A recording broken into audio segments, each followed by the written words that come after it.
Anna arrived for her first therapy session, wearing her pleasant smile. I asked her how she'd been, and she began to weep, telling me all the intrusive thoughts she'd had. I could tell she was expecting me to negate them and to discuss them with her from a rational perspective. Instead, I listened intently until she could not think of any more. I asked her about her family, and then, "How's your little brother been this week?" "Oh, he's been like usual." "Well, what sort of things has he said to you?" I asked, trying not to sound overly interested in any particular answer. "Oh, he uses bad language." "Really? Like what?" Again, as if I were asking about the weather. Anna rolled her eyes and said, "Things like pig and fatso. He says those things to me." I said, "That's all?" "I'll bet he says worse than that. Am I right?" Anna hesitated and looked down at the floor. I told her, "It's okay. You can say it out loud, Anna. After all, he's the one who said it, right?" She nodded and said softly, cautiously, "Sometimes he says crap." I could hear her throat tighten as she said this. She pursed her lips and squeezed her knees together. She was holding her breath. She was the picture of contraction. "I'm sorry, Anna, I couldn't hear you. Could you say that word louder?" As if summoning up her strength, she sat upright and said, "Crap."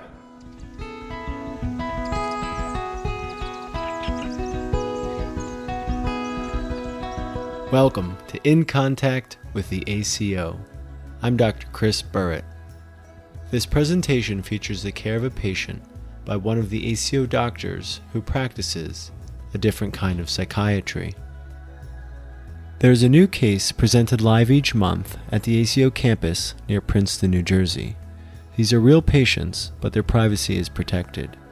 Each podcast episode is from the recording of one of these presentations.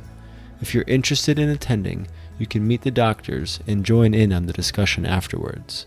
You can connect with us and learn more at adifferentkindofpsychiatry.com or orgonomy.org. In this episode, you'll hear about the treatment of a young girl named Anna who was terribly afraid, but she wasn't crazy.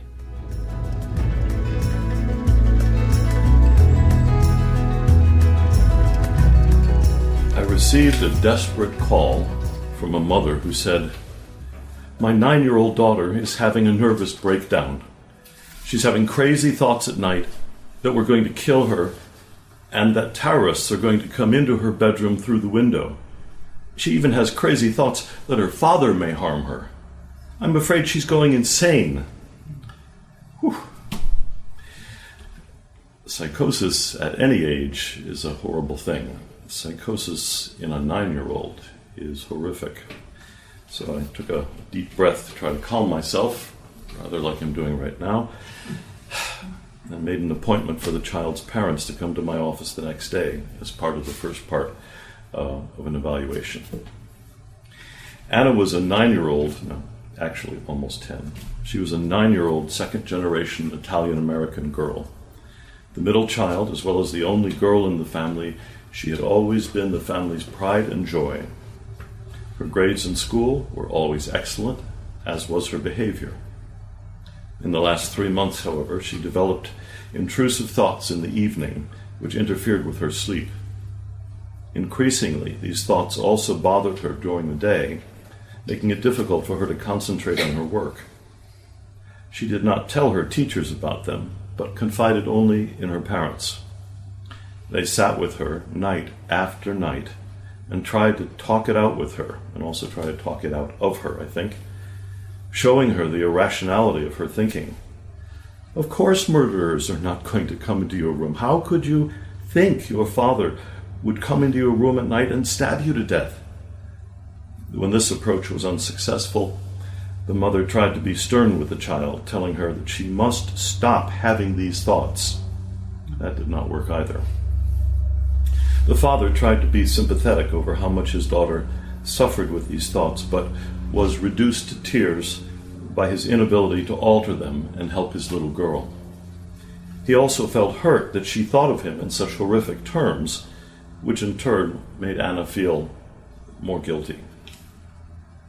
At night, Anna came down from her bedroom complaining of the same frightening thoughts, which then began taking on new life.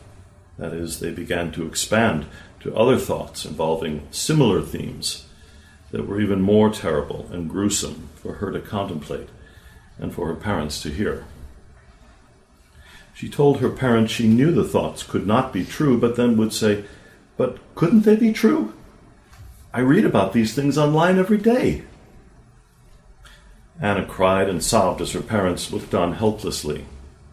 She tried to go to sleep on her own, but could not stay in her room for long without coming downstairs, crying, telling her parents she was terrified. Anna's mother stayed with her daughter each night in the daughter's bed until the child fell asleep. The strain of dealing with Anna's nightly intrusive thoughts was beginning to wear on the parents, and they teetered between panic and anger, not knowing what to do.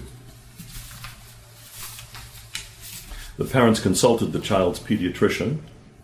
She gave Anna a full physical exam and did extensive blood work, including a Lyme titer, to rule out any possible organic cause for the child's symptoms. All results came back normal. The pediatrician then recommended that Anna see a psychologist. The child told the psychologist her fears and crazy thoughts in great detail.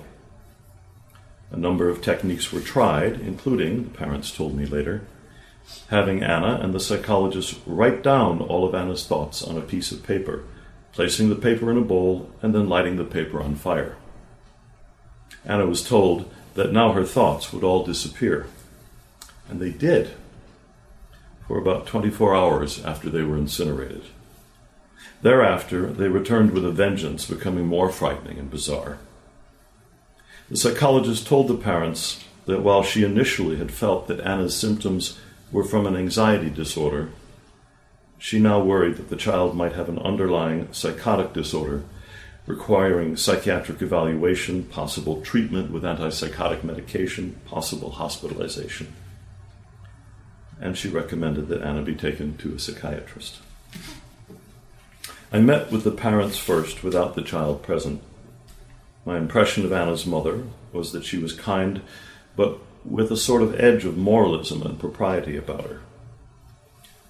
She said, well, she shouldn't be feeling such things. She was by now less sympathetic toward her daughter's struggle than I would have liked, tending toward wanting to tell the girl, just knock it off, which didn't work. The father, on the other hand, had a great deal of empathy for his daughter. Distraught, he told me, she's always a good girl, always my good girl. She never disappoints anyone.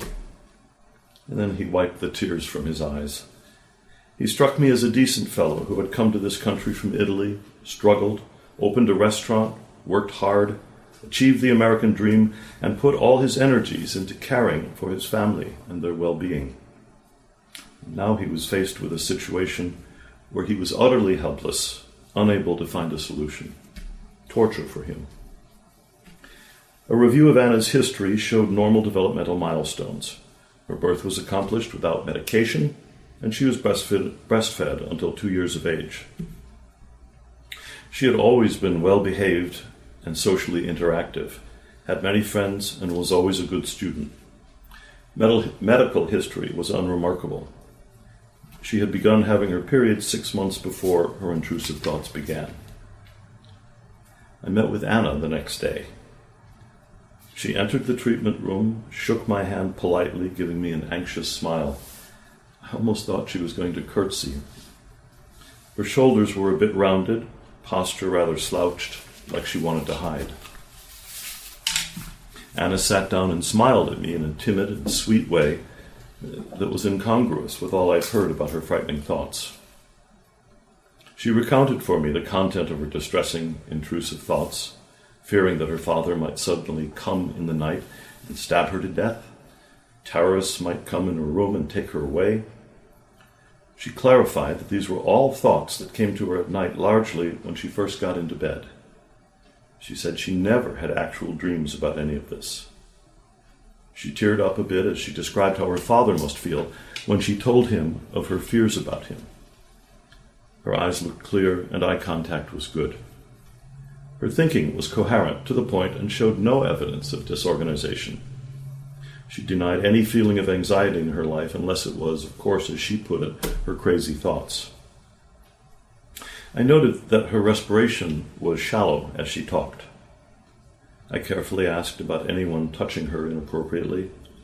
She scoffed, "Oh, no way."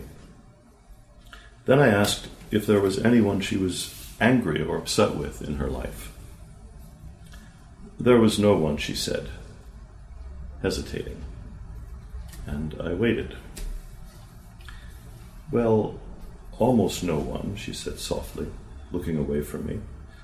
I queried her further, and she admitted that her little brother, 1 year her junior, was, as she put it, not very nice. Then she said, "He bugs me and teases me all the time. And he's kind of spoiled, too." Again, she looked away from me, eyes cast downward.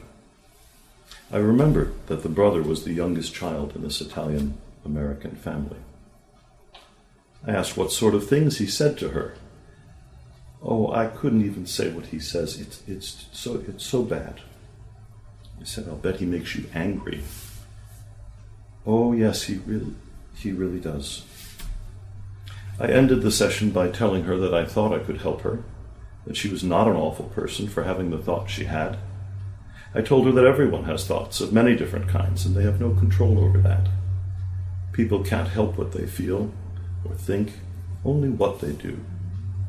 I wanted to alleviate the guilt she was feeling about her situation. I also wanted to immediately counter the shame she felt, propagated by her mother's rebukes about her thoughts. She now looked a little relieved, her breathing less inhibited, and thanked me politely and left the room. The next day I met again with her parents, and I told them, "Your daughter is quite treatable, and I don't think we'll need to use medication." They both audibly sighed with relief, which I think they both needed. But I told them it might take several months or more of treatment. In the meantime, I had some suggestions for them that would help Anna get better.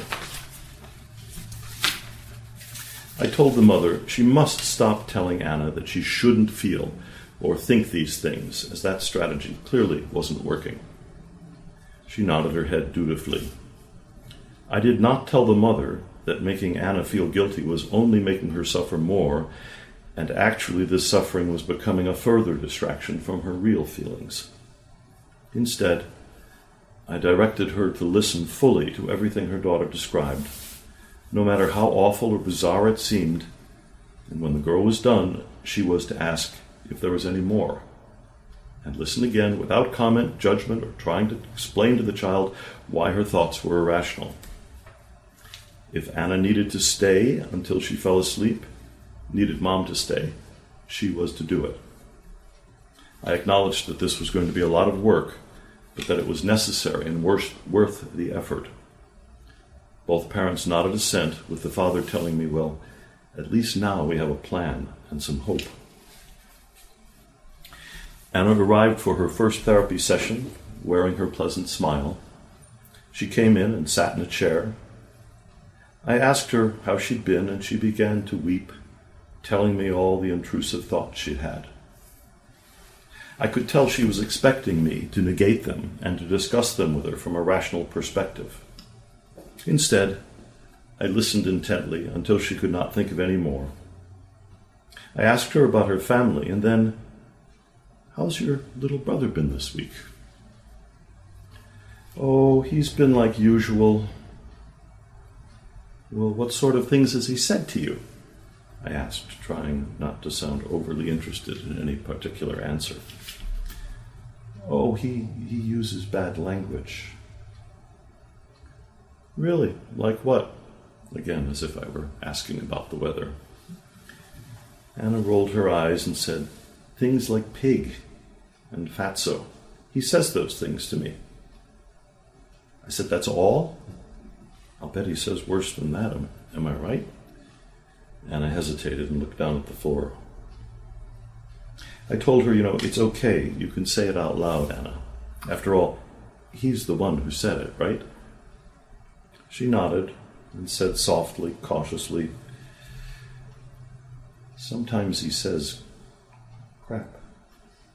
I could hear her throat tighten as she said this. She pursed her lips and squeezed her knees together. She was holding her breath. She was the picture of contraction. I'm sorry, Anna, I couldn't hear you. Could you say that word louder? As if summoning up her strength, she sat upright and said, crap. Here I see that I have an exclamation point after that word, but it was really more like a rather small exclamation point. I asked her if she could say it a bit louder still, as her brother might do. Again, she said, crap, but louder, a bigger exclamation point. Then she giggled a little, put her hand to her mouth, trying to stifle it. I saw that her breathing was fuller now. I also noted that she was looking at me more directly, without looking away.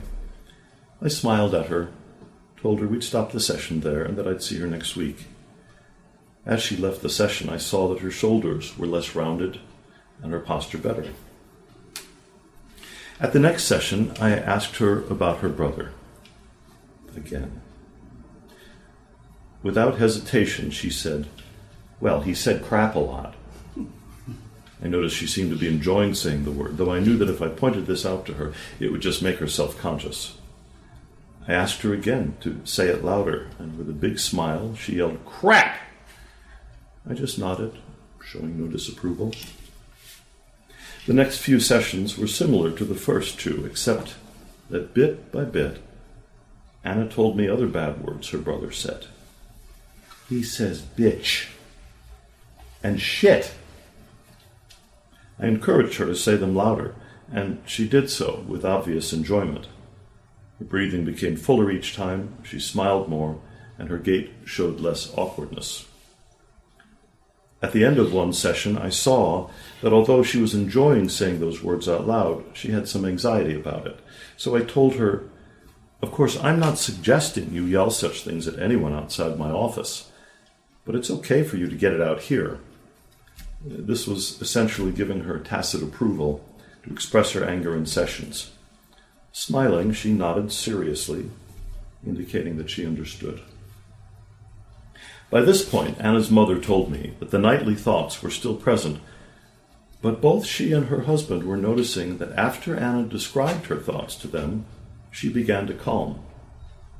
Anna still wanted her mother to stay with her until she fell asleep, but she was not as overwrought at bedtime. Now Anna's sessions all began with her telling me about her little brother's bad behaviors. By the third month of treatment, I finally asked Anna if she ever got angry at him. Yes, but I'm older and I shouldn't get mad. He's younger. And I wondered how many times she'd been told that at home.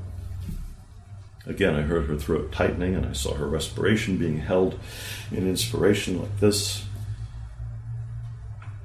Oh, do you get mad at him sometimes? I asked. She nodded, looking down.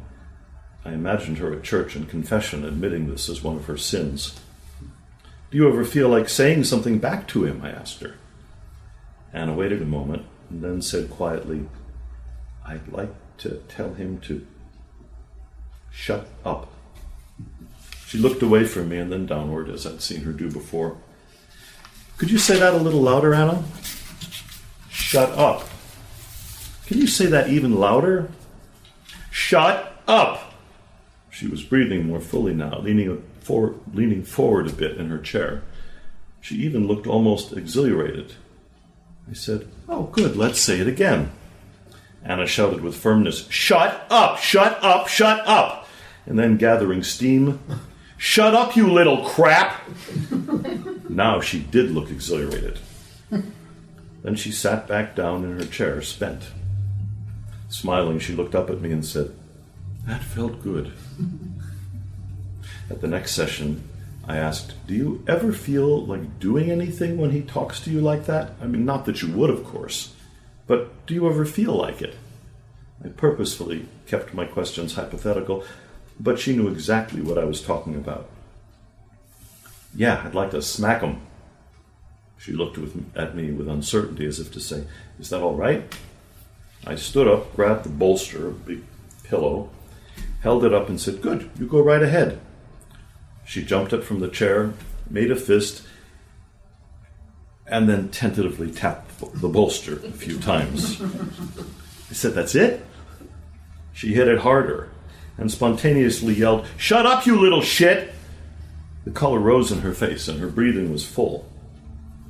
She walked out of the session looking somehow taller and more aggressive than I'd ever seen her before, and I thought to myself, brother better watch out. A week later, I again met with Anna's parents. They noted her intrusive thoughts were all but gone, with perhaps a few being voiced several nights of the week. Anna told her parents about these, as always, but then would say, it's okay, I can handle these. You don't need to stay up with me, Mom. The mother also commented, rather disapprovingly, that Anna was getting angry at her little brother more often, even yelling at him. The mother noted with pride that her son was just a little pistol. The mother also noted that Anna was asserting herself more in general, which she thought was probably good, though Anna was just not as cooperative as she'd been before she started therapy. When questioned further about this, the mother made it clear that other than herself, no one really at school or in the home seemed to mind it. I told the mother it was better for Anna to be able to assert herself and not be the good girl all the time, always having to put aside her own feelings to please everybody else. This struck a chord with the mother, who said she'd always been that way herself when she was growing up. Some discussion then with Anna's mother about her own experiences helped the mother be more aware and tolerant of her daughter's struggles to speak up and assert herself. For 2 more months, Anna enjoyed screaming at her brother and hitting him, in the sessions, hitting him. She began to take responsibility for her sessions. She'd walk into my office confidently and say, I've got a lot I was angry about this week. Pick that bolster up. I want to hit. And I thought, yes, ma'am. And hit she did, her facial expression contorting more into one of anger, her yelling louder and more intense. When she felt she'd gotten enough out, she sat down and said, okay, let's talk a bit. And then she'd tell me about her week, her feelings, her thoughts, her ideas. As these 2 months progressed, the parents reported that Anna's intrusive thoughts were gone, no longer present during the day or during the night. I continued to see Anna for another month to be sure they stayed gone. At the last session, Anna thanked me and said, I don't understand how I got better. And I told her maybe you just needed to get your anger out. She was quiet for a moment, again looked me straight in the eye, and nodded her head with a certain seriousness, as if she just had a revelation. Yes, I understand. I see, she said, and I knew she did. A year later, I stopped in Anna's father's pizzeria to get a slice to go. Before I could order from the waitress, he came out from the kitchen and shook hands with me. He told me Anna was happy and doing well socially and in school. She had none of the symptoms she had shown 18 months before. He turned and opened the pizza oven, took out 2 slices and put them in front of me. I reached into my pocket and pulled out some cash, but he said, No, I'm a very happy man. You enjoy your pizza. And I did.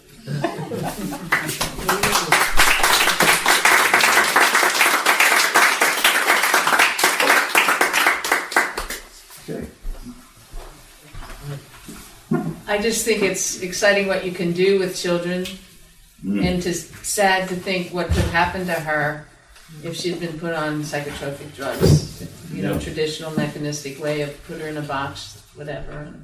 I think if she'd been put on medication, it would have completely cut her off from her emotions, which she was already doing with these thoughts. It would have ruined things. Yeah, I agree. I agree. Yeah. Question. Why did you choose not to talk to the parents about the little boy's behavior, or to guide them into confronting his behavior? Because she was handling it herself. Okay, and that's and effectively. Yeah. And you know, you need parents' cooperation with you. And in this family, you know, the youngest boy, the little bambino, this is the prince. Okay. And so one has to be careful about where you step. But if she couldn't handle it and rise to the occasion, I would have. It's a great question. So there were 3 children, Yeah. and the first one was a girl. No, the youngest one was the boy. Oh, the My youngest. patient was the girl in the middle. In the middle. Older one was a boy.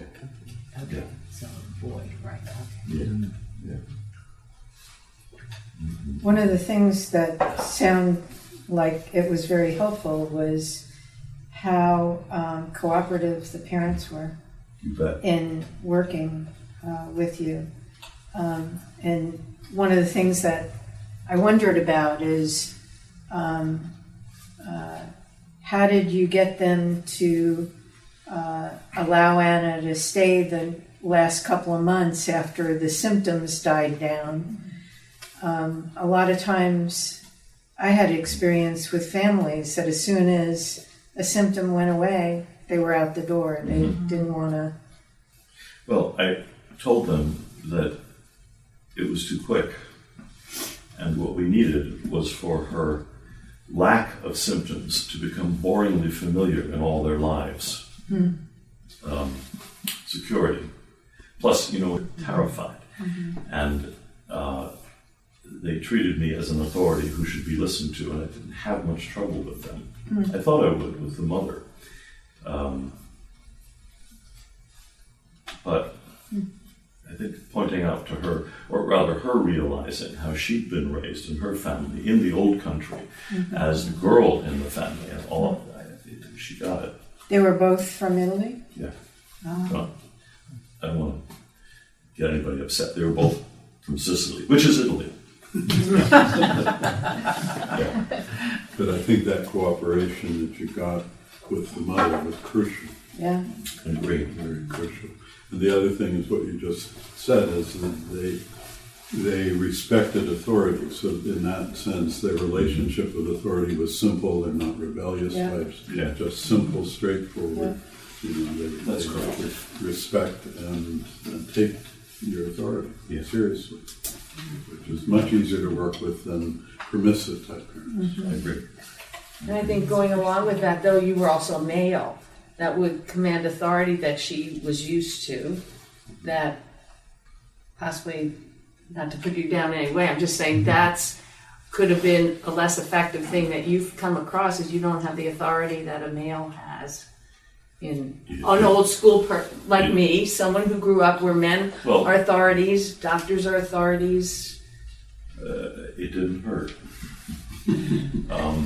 But the parents sound like they were pretty, if not healthy, integrated and sensible. Yeah. As opposed to some of the families that come in that are chaotic with parents who are highly, highly anxious and. Well, they were highly anxious and frightened, but this was a family where everything was like this, regimented, and everything had gone fine, up till now. Yeah, and I think also because they came from Europe, it's different than our culture. You know, there's still a certain structure in Europe than there is here. That's kind of what I was referencing. That's the other thing that struck me, is that they were simple people. I don't mean simple and unintelligent, but not complicated. So what you see is what you get. You know, if there's repression, there's repression. That's right. And so that's much easier to work with. Yeah.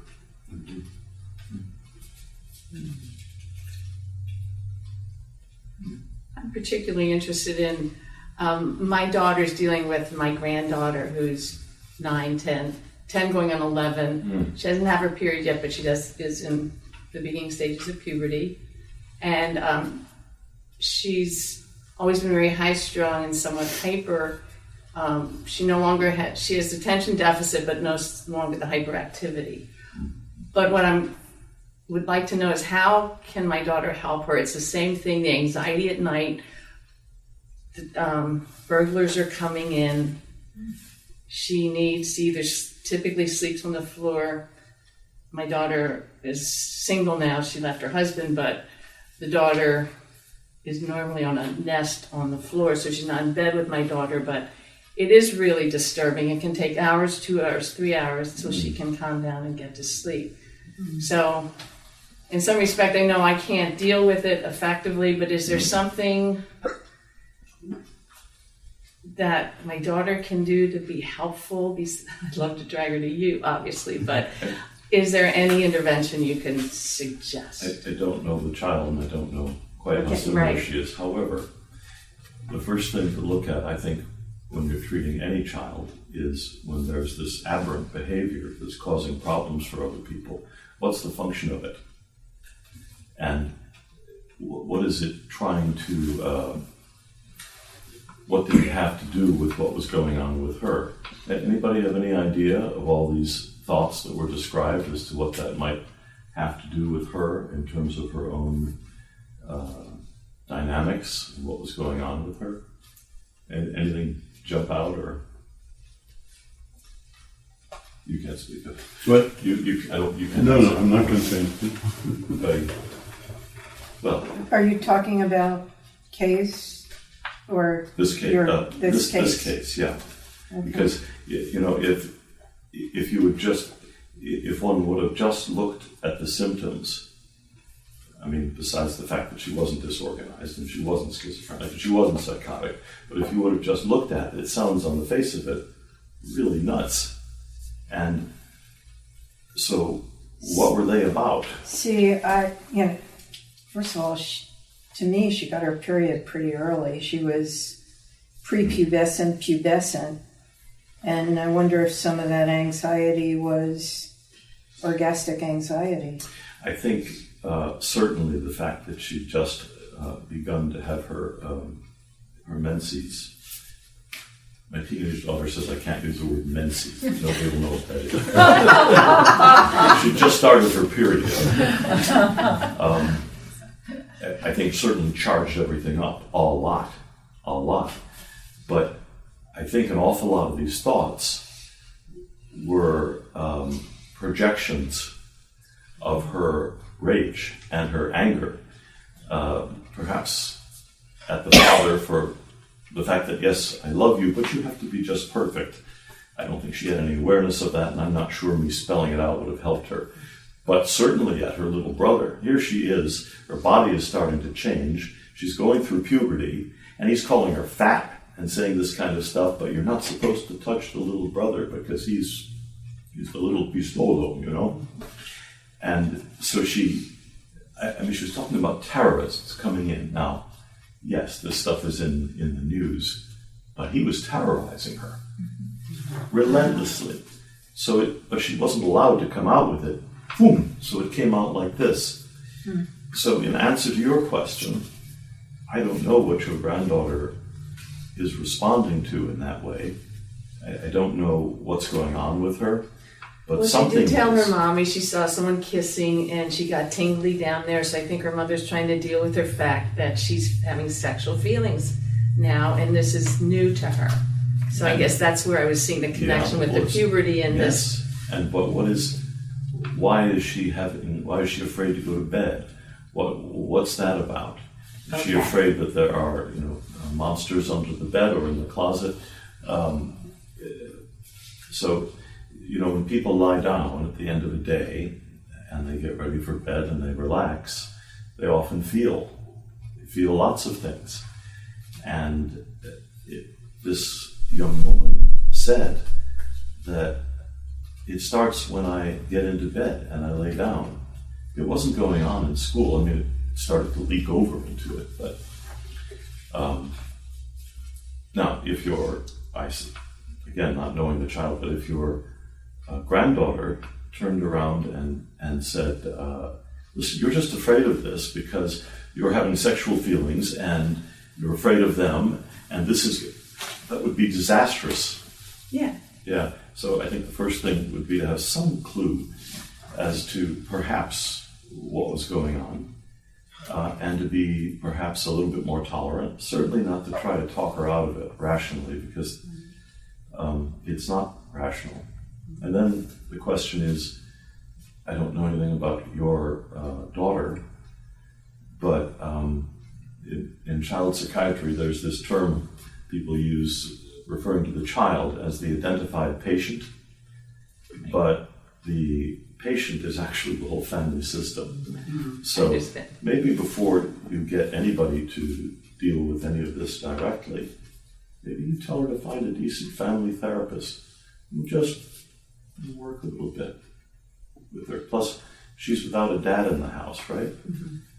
So that's a little bit of an imbalance. So maybe somebody who could understand. I mean, if what I'm saying is right, again, I haven't seen the child. Mm-hmm. I can't fix everything, but yes, that would be one, to encourage my daughter to see a family therapist. Yeah. And see. Or a child therapist who might also work with mom. Exactly. I agree. I have a difficult time, people work with little kids, and yes, you're supposed to maintain confidentiality to a point, but children, I don't understand how you could actually treat a child without working in some way with the parents, because children just do not exist in a vacuum. Absolutely. And I've seen therapies go on, and the child does not get better, and you ask, and there has never been any interaction with the parents except to say, I can't talk about this is going to take time. I wanted to go back a minute to the function of your thoughts. Just if you think of this in terms of the emotion as an energy that needs some outlet, she did not have an emotional outlet, so where is it going to go? Up into her head, where she seems quite bright, and where she can easily think things. Her thinking isn't blocked, and that's where it's going to go. And once you drain off the emotions, it drains the energy out of the thoughts. I mean, it's really so beautiful. It's such a beautiful case that illustrates it so simply and clearly. And that's why Dr. Rosin alluded to it, but why it's crucial to understand, is this a psychotic child who has schizophrenia, or is this a child with a neurotic problem?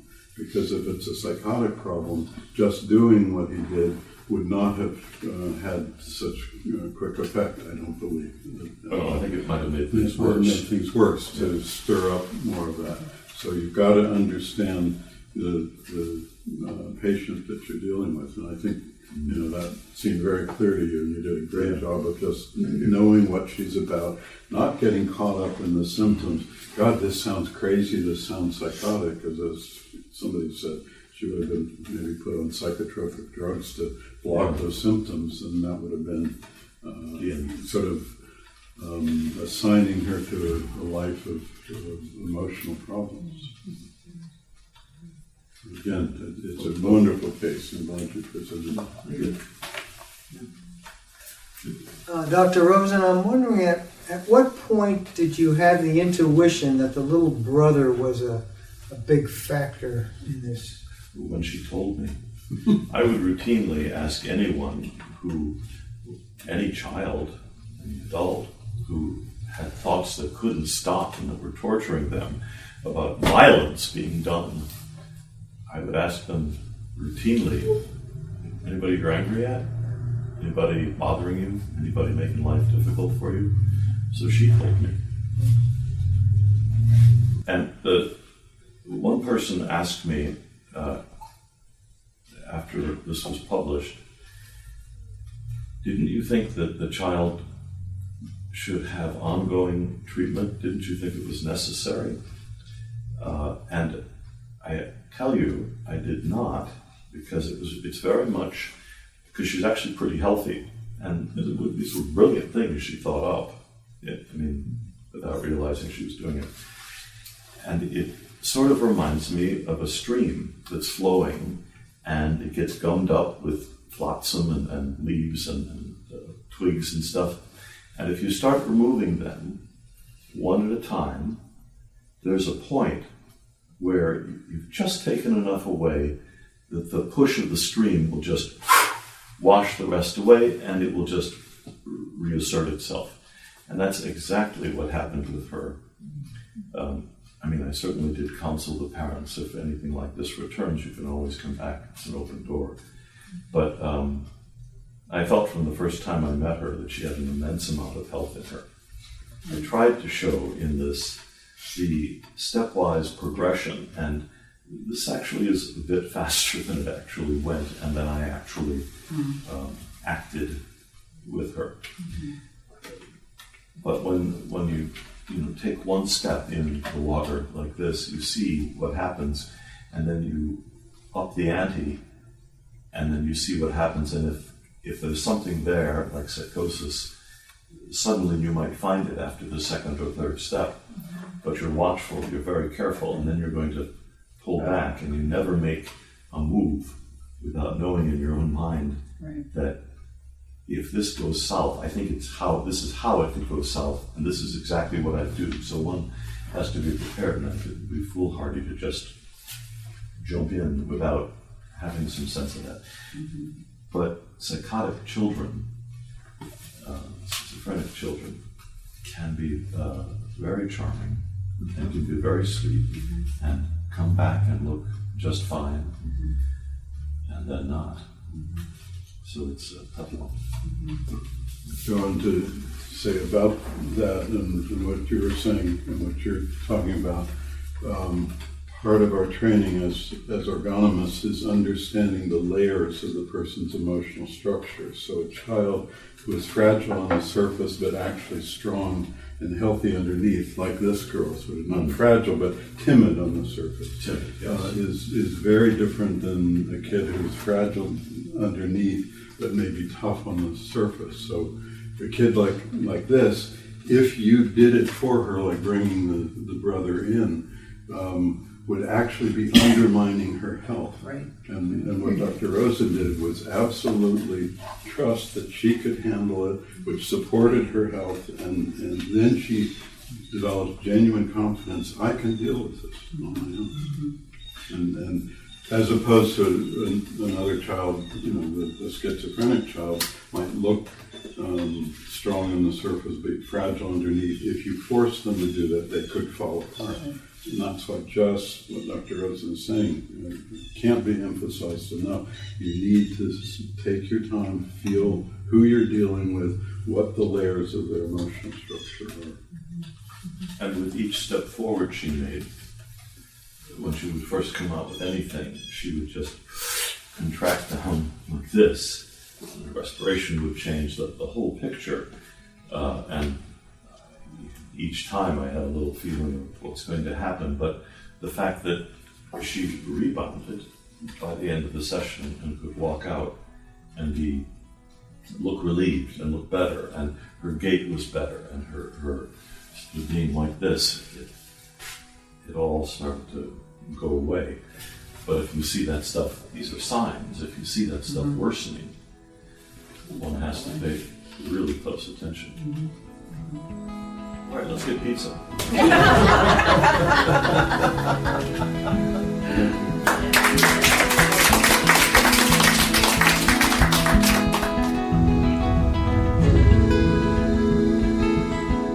This really was a remarkable case, and the discussion was spot on.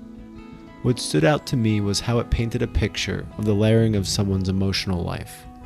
Anna could express her fears and anxiety, but not her rage and aggression. What do you think about Dr. Rosin's treatment of young Anna? Did anything in the discussion stand out to you? Are there any questions you had which went unasked? You can click on the link in the show notes to send us your questions. We are interested in your comments and other feedback. If you like our work, be sure to subscribe and share with a friend. Don't miss our next episode, which features something very special. Have you ever wondered what happens behind closed doors when two psychiatrists are talking about a patient? You'll be in the room with two medical ergonomists during a mentoring session discussing the therapy of patients. You'll get an inside view of how the ACO doctors look at their patients and approach treatment.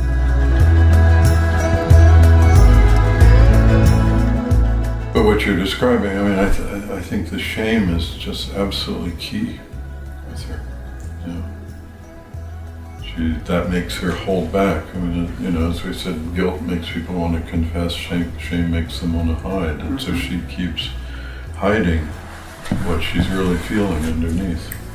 Well, one of the things you said to me before when we've talked about her is don't chase someone with a hysterical character. Right. So if someone's tendency is to run away, you're not going to help by chasing after them.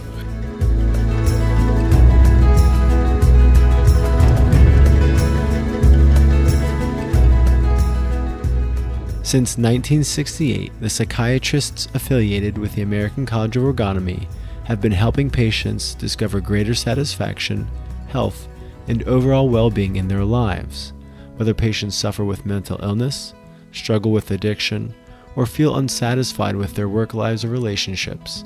Medical orgone therapy, as practiced by the physicians at the ACO, offers a way forward, often without the use of medication. I'm Dr. Chris Burrett. Thank you for listening to In Contact with the ACO.